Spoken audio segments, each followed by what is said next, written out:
Hello friends, dream three channel में आप सभी का स्वागत है। उत्तर प्रदेश आरो एरो 2023 की मॉडर्न हिस्ट्री की आज हमारी क्लास होगी, जिसके तहत आज हम पढ़ेंगे 1857 का विद्रोह, द रिवोल्ट ऑफ 1857। चलिए शुरू करते हैं। 1857 की क्रांति का प्रारंभ 10 मई को मेरठ से हुआ था। वीडी सावरकर ने 1909 ईस्वी में लिखित अपनी पुस्तक the Indian war of independence 1857 में इसे सुनियोजित स्वतंत्रता संग्राम की संज्ञा दी थी। दिसंबर 1856 में सरकार ने पुराने लोहे वाली बंदूक ब्राउन बेस के स्थान पर नवीन एनफील्ड राइफल के प्रयोग का निर्णय लिया। इसका प्रशिक्षण डमडम, अंबाला और सियालकोट में दिया जाना था। इस नई राइफल में कारतूस के ऊपरी भाग को मुंह से काटना पड़ता था। जनवरी 1857 में बंगाल सेना में यह अफवाह फैल गई कि चर्बी वाले कारतूस में गाय और सुअर की चर्बी है। सैनिक अधिकारियों ने इस अफवाह की जांच किए बिना तुरंत इसका खंडन कर दिया, किंतु सैनिकों को विश्वास हो गया कि चर्बी वाले कारतूसों का प्रयोग उनके धर्म को भ्रष्ट करने का एक निश्चित प्रयत्न है। यही भारत के प्रथम स्वतंत्रता संग्राम 1857 के विद्रोह का तत्कालिक कारण बना। 29 मार्च 1857 को बैरकपुर में सैनिकों ने चर्बी वाले कारतूस का प्रयोग करने से इनकार कर दिया और एक सैनिक मंगल पांडे ने अपने एजुडेंट पर आक्रमण कर उसकी हत्या कर दी। अंग्रेजों द्वारा 34वीं एनआई रेजिमेंट भंग कर दी गई और अपराधियों को दंड दिया गया। विद्रोहियों ने 12 मई 1857 को दिल्ली पर अधिकार कर लिया। इस प्रकार सैनिकों का लाल किले पर पहुंचना पहली घटना थी। 1857 के स्वतंत्रता संग्राम का प्रतीक कमल और रोटी था। विद्रोह का प्रसार काफ़ी दूर तक फैला था, जिसमें सबसे पहले झांसी। रानी लक्ष्मीबाई का जन्म जिनका मूल नाम मणिकर्णिका है, 19 नवंबर 1935 को गोलघर में हुआ था, जो वर्तमान में वाराणसी में है। उसके पिता मोरोपंत झांसी के महाराजा गंगाधर राव के दरबार में गए। उस समय लक्ष्मीबाई की उम्र 13 वर्ष थी। 14 वर्ष की उम्र में उनका विवाह झांसी के महाराजा गंगाधर राव के साथ हुआ। इनकी मृत्यु ग्वालियर में हुई थी। ग्वालियर में ही महारानी लक्ष्मीबाई की समाधि स्थित है। उत्तराधिकारी के अभाव में गंगाधर की मृत्यु हो गई तो डलहौजी ने व्यापकगत सिद्धांत के अंतर्गत 1853 में झांसी का ब्रिटिश साम्राज्य में विलय कर लिया। जून 1857 में रानी लक्ष्मीबाई के नेतृत्व में विद्रोह शुरू हुआ। अंग्रेज जनरल ह्यूरोज से लड़ते हुए 17 जून 1858 को वीरगति को प्राप्त हुई। रानी की मृत्यु पर ह्यूरोज ने कहा, भारतीय विद्रोहियों में यहाँ सोई हुई औरत में ये अकेले मर्द है। उसके बाद 1857 की क्रांति का विद्रोह लखनऊ तक पहुँचता है। लखनऊ में विद्रोह का प्रारंभ 30 मई 1857 में हुआ। विद्रोह का नेतृत्व बेगम हजरत महल ने किया। 21 मार्च 1858 को कैम्पबेल ने गोरखा रेजिमेंट की सहायता से लखनऊ पर पुनः अधिकार कर लिया। तात्या टोपे 1814 से 1859 को रामचंद्र पांडुरंग के नाम से भी जाना जाता है। वे 1857 के भारतीय विद्रोह के प्रमुख नेता थे। 18 अप्रैल 1859 को उन्हें फांसी दे दी गई।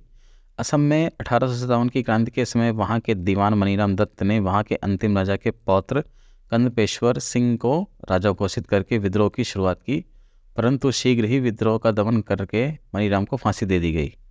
1857 के विद्रोह के समय भारत का गवर्नर जनरल लॉर्ड कैनिंग 1856 से 1862 था। विद्रोह के समय लॉर्ड कैनिंग ने इलाहाबाद को आपातकालीन मुख्यालय बनाया था। लॉर्ड कैनिंग भारत में कंपनी द्वारा नियुक्त अंतिम गवर्नर जनरल तथा ब्रिटिश सम्राट के अधीन नियुक्त भारत का पहला वायसराय था। न्यायिक सुधारों के अंतर्गत लॉर्ड कैनिंग ने इंडियन हाई कोर्ट एक्ट द्वारा मुंबई, कलकत्ता तथा मद्रास में एक उच्च न्यायालय की स्थापना की। सामाजिक सुधारों के अंतर्गत विधवा पुनर्विवाह अधिनियम 1856 में कैनिंग के समय में ही पारित हुआ। 1857 के सिपाही विद्रोह को भारत के प्रथम स्वतंत्रता संग्राम के नाम से तथा ब्रिटेन में इंडियन म्यूटिनी के नाम से भी जाना जाता है। 1857 के विद्रोह की असफलता का मुख्य कारण किसी सामान्य योजना एवं केंद्रीय संगठन की कमी के कारण यह विद्रोह असफल हुआ। सर जेम्स आउट्रम एवं डब्ल्यू टेलर ने 1857 के विद्रोह को हिंदू मुस्लिम षड्यंत्र का परिणाम बताया। वीडी सावरकर ने अपनी पुस्तक the Indian war of independence 1857 में इस विद्रोह को सुनियोजित स्वतंत्रता संग्राम की संज्ञा दी। उन्होंने इसे स्वतंत्रता की पहली लड़ाई कहा था। 1857 के भारतीय स्वाधीनता आंदोलन के सरकारी इतिहासकार सुरेंद्र दास सेन थे, जिनकी पुस्तक 1957 में प्रकाशित हुई थी। भारत सरकार द्वारा आर.सी. मजूमदार को 1857 के विद्रोह का इतिहास लिखने के लिए नियुक्त किया गया था। सरकारी समिति के अनबन होने के कारण उन्होंने यह कार्य करने से इनकार कर दिया और अपनी पुस्तक द सिपाही mutiny and the rebellion of 1857 को स्वतंत्र रूप से वर्ष 1957 में प्रकाशित किया। आर.सी. मजूमदार ने इसे तथाकथित प्रथम राष्ट्रीय स्वतंत्रता संग्राम, न प्रथम, न राष्ट्रीय और न ही स्वतंत्रता संग्राम था कहा था। 1 नवंबर 1858 को इलाहाबाद में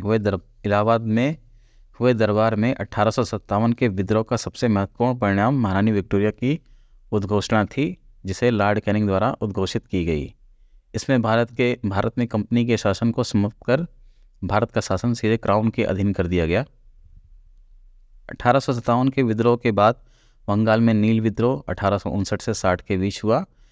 उसके बाद सन्यासी विद्रोह 1763 से 1800 में, संथाल विद्रोह 1855 से 1856 में तथा पावना उपद्रव 1873 से 1876 में हुआ।